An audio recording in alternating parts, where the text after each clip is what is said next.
पुर्तगाल की एम्बेसी जो इस्लामाबाद के अंदर मौजूद है, वहाँ से डॉक्यूमेंट टेस्ट होके आए। आपको बताऊंगा कितने पैसे लगते हैं वहाँ पे, सर्विस चार्जेस कितने हैं, अगर वो घर पे कोरियर करते हैं तो उसके कितने पैसे लगते हैं, टाइम कितना लगता है, ईमेल जब की वो कौन सी तरीक़ों की, और हमारे टेस्ट होकर जो डॉक्यूमेंट्स आए वो कौन सी तारीख को आए। तो पहली जो ईमेल की वो 6 दिसंबर 2023 को ईमेल की, जिसका कोई रिप्लाई नहीं आया, और उन दिनों में रिप्लाई आ भी नहीं रहा था। बहुत से लोगों ने फिर एजेंट की तरफ मुँह किया और उन्होंने कहा जी हमें आप ईमेल अपॉइंटमेंट्स ले दें, लेकिन उन दिनों में अपॉइंटमेंट्स आ ही नहीं रही थी। एनीवे दोबारा एक ईमेल की जो 3 जनवरी 2024 को दोबारा ईमेल की एम्बेसी को, सेम ईमेल ही फॉरवर्ड की, और वो जो ईमेल का जवाब आया फिर हमें 15 जनवरी 2024 को ये है उसका जवाब, यानी 12 दिन बाद उसका जवाब आ गया। उस ईमेल के अंदर जो अपॉइंटमेंट लिखी हुई थी वो थी 12 फरवरी 2024 की अपॉइंटमेंट थी। जो अपॉइंटमेंट आती है याद रखिएगा वो 3 इनके लोकेशन सेंटर हैं, और आपने एम्बेसी में नहीं जाना होता जब डॉक्यूमेंट्स आपने जमा करवाने होते हैं। आपने जैरीज़ की 3 लोकेशन है, जिसके अंदर लाहौर, इस्लामाबाद और कराची, ये 3 लोकेशन है, इनके अंदर आपने जाना होता है। इन तीनों लोकेशन के अंदर जो टाइम है वो 9 बजे से लेके 1 बजे तक होता है। आप इस बिटवीन दीज आवर्स आप जा सकते हैं। मैं रिकमेंड करूंगा अर्ली जाएं। अगर कोई किसी किस्म का डॉक्यूमेंट्स का कोई फाल्ता निकलता है, यानी कोई मिसिंग होता है, तो आप कम से कम उसको मैनेज कर सकें, आपके पास इतना टाइम हो।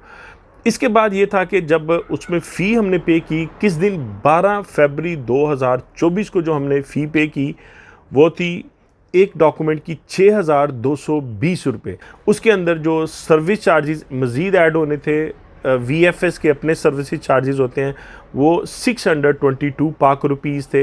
इसके बाद अगर आप कोरियर करते हैं तो 12 फरवरी 2024 को जो कोरियर के पैसे पे किए गए लाहौर VFS ऑफिस के अंदर वो थे 5881 रुपये। जब डॉक्यूमेंट्स सबमिट कर दिए तो सेम डे आफ्टरनून के अंदर एक VFS की तरफ से ईमेल आई, उस ईमेल के ऊपर जिस ईमेल से अपॉइंटमेंट के लिए रिक्वेस्ट की गई थी।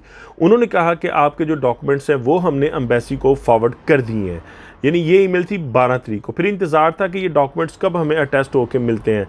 इसके बाद 29 यानी आज 29 फरवरी 2024 को आज VFS की पहली ईमेल आई कि आपके डॉक्यूमेंट जो हैं वो लीगलाइज होके आ गए हैं, तो रेडी फॉर कलेक्शन। पहली ईमेल ये थी। उसके बाद ये था कि हमने कोरियर के भी पैसे पे किए थे, जो 5881 रुपये हमने पे किए थे कि हमें घर पे डिलीवरी चाहिए। एक सहूलत है, आपको मैं समझता कि यूटिलाइज़ करनी चाहिए। ये कितने पैसे, कितने यूरो बनेंगे, मेरे ख्याल 18-19 यूरो बनते हैं, तो ये बहुत बड़ी सहूलत है कि आप घर पे मंगाएं, क्योंकि दूर होते हैं तो इससे ज़्यादा का किराया या पेट्रोल आपकी गाड़ी का लग जाता है, तो बेहतर है इसको घर पे ही डिलीवरी मंगाएं। एनीवे हमने घर के लिए कहा हुआ था कि हमें घर पे एड्रेस पे चाहिए, तो उन्होंने फिर राइट आफ्टर एक ऑटोमेटेड सिस्टम जनरेटेड होता है, उन्होंने कहा जी कि आपके डॉक्यूमेंट जो हैं वो हम डिस्पैच कर रहे हैं आपको डिलीवरी के लिए आपके एड्रेस के ऊपर। तो ये आज तक की ये ईमेल थी, और ये बहुत मुमकिन है विद इन 24 आवर्स, यानी आज अगर 29 को उन्होंने कहा है तो ये बहुत पॉसिबल है कल जो है यानी फ्राइडे वाले दिन ये जो डॉक्यूमेंट्स है ये डिलीवर हो जाएंगे। तो डिलीवर हो जाएंगे तो फिर आप ज़ाहिर सी बात है वो डॉक्यूमेंट्स आप कहीं भी यूज़ कर सकते हैं। अगर आपका कोई सवाल, कोई क्वेश्चन हो इसके बारे में तो आप मुझे बेशक नीचे लिख सकते हैं। खुश रहें, सलामत रहें। दोबारा किसी वीडियो के अंदर आपसे मुलाकात होगी। Thank you.